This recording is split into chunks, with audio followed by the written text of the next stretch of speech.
Right, this week's task is all about making music. So as you go into the Google Classroom, you'll notice there's the task. It tells us a little bit about this. If we look at the Google Slides task, it tells us then that we need to make music blocks similar to the layout here. So it's in a forever loop, it's got an if statement. If button A is pressed, then it's going to play this musical set of tunes. Obviously, then it's telling us that if we've got to play it, then we just press the little A on the actual microbit. Then we can make our own type of music, so we can maybe expand it out a little bit more. Okay, so we repeat 2 times, repeat 4 times, put some repeat loops in here, see what happens there. Listen to the music again. And then when we're ready, we're going to upload our work. And to upload our work to me this week, I want you to share it so then I can listen to it rather than just maybe seeing what you've done. It'd be nice to actually share it. So you click on the little share button, you name it, you publish it, then a web address appears. You click on the little copy, and then you'll paste that link into your presentation and press the space bar to make it a hyperlink. So go to the Microbit website, that's code, the make code editor, appear here, so let's make a new project. So it was in a forever loop, and it did have some logical statements then, so it had a logic, an if statement. There's also an input in here, so you could do it slightly differently. There's an input on button A.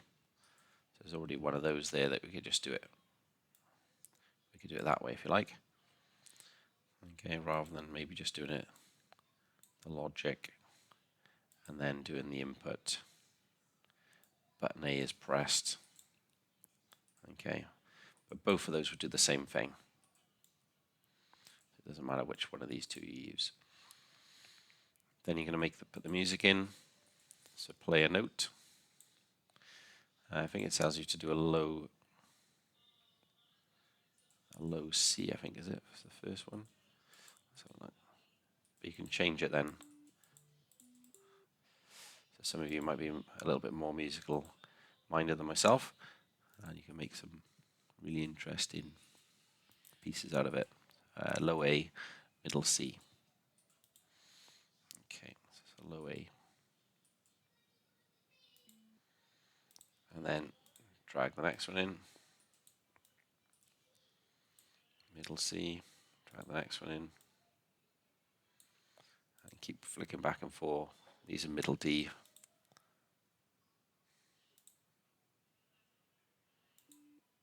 Just clicking on the white place and then selecting what key you want to press and then click off it. Click on. Okay, if we scroll down then on page 4, it's actually got, well, if you look at the first bit of code, some of these things are repeated. Okay, so instead of just doing it like for 1 beat or 2 beats, you could do it for 2 beats. You're going to repeat this step. Okay, so we're looking for green blocks, and we're repeating it twice. So go to there, repeat. Let's drag this code. Let's split this code up. Drag it from the bottom to split it. Drag it in, and then repeat 2. Get another repeat block.